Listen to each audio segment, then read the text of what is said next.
Are you visiting Six Flags Over Georgia soon? In this video, I will share with you everything you need to know about how to have the best day ever at Six Flags Over Georgia. Let's get started. The question you're probably wondering is, when should you visit Six Flags Over Georgia? I would personally always recommend to avoid weekends, school breaks, and holidays. This is because these are oftentimes the most crowded days of the year, and even if you have the opportunity, visiting the park on a Friday is almost always going to be better than visiting the park on a Saturday. And from personal experience, when I visited the park on a Friday, it was surprisingly dead, but then when I visited on the next day, it was fairly crowded. So coming from personal experience, you should always avoid weekends, school breaks, and holidays, if you can. So the next question you're probably wondering is, how many days do I need at Six Flags Over Georgia? Six Flags Over Georgia is definitely a one-day park. Now, if you're gonna do the included water park Hurricane Harbor, then it's definitely a 1.5 day park, though that water park is pretty small, so you can easily do that in a half day or less. And yeah, for the regular park, you can definitely do everything no problem in one day. So when should you arrive at Six Flags Over Georgia? Now, as at the time of recording this video, the park opens at 11 a.m. and closes at 8 p.m. And personally, I would always recommend getting to the park at least 45 minutes to an hour in advance. This is so you can get everything packed and ready and get up to the ticket booths before the park opens, just so you can possibly be the first in line for the most popular attractions. Now let's move on to some parking information. The general parking at Six Flags Over Georgia costs $30, and then preferred parking will cost you $35. And Six Flags Over Georgia does have trams that will take you to the main entrance. Now there is an easy way to avoid the general parking costs altogether, and that's through buying their cheapest season pass, the Gold Pass. Because this pass will give you unlimited visits to Six Flags Over Georgia between Memorial Day and Labor Day, and it'll also give you free general parking, which I highly recommend because it's only about $20 more than a one-day ticket. So if you plan on visiting Six Flags Over Georgia twice, it's definitely worth it.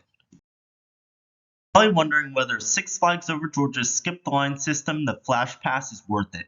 Now, in my personal opinion, Skip the Line passes at any park are almost never worth it, and that's because you can often get a second day at the park for much cheaper than it would cost you for a Skip the Line system.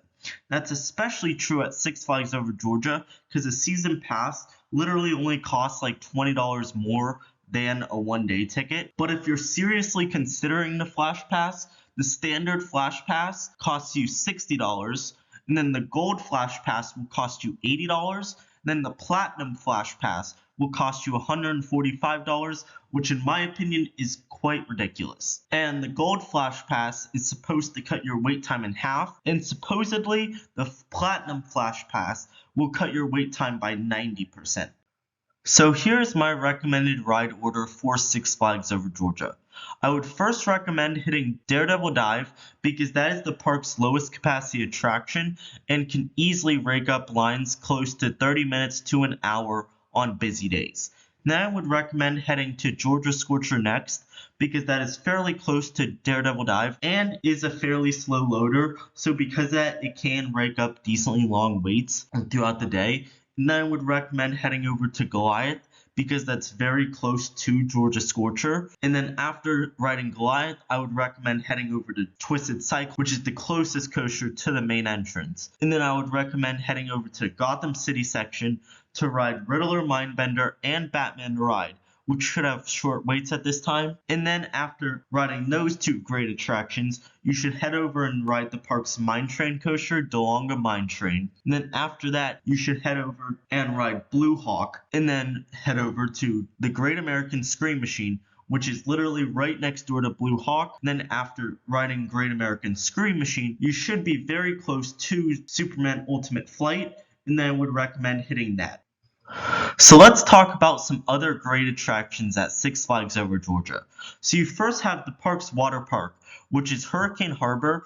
And just to note, this is a fairly small water park. So like I mentioned earlier, you can easily do it in a half day. And it is home to some decent raft slides, including a bowl slide and a half pipe slide, and those are easily the two best slides at the water park. And then you also have a wave pool, which is pretty fun. And then you also have the park's two dark rides, which these should not be skipped.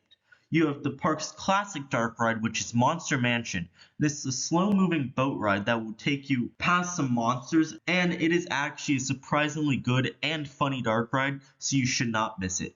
And then you have the park's shooting dark ride, Justice League Battle for Metropolis, and like I mentioned in my previous video, this is definitely a dark ride you should not skip, and it's a surprisingly good dark ride considering it's at a Six Flags park, and all the targets work, and it has some animatronics and special effects too, which definitely all add up to Justice League Battle for Metropolis being a great ride.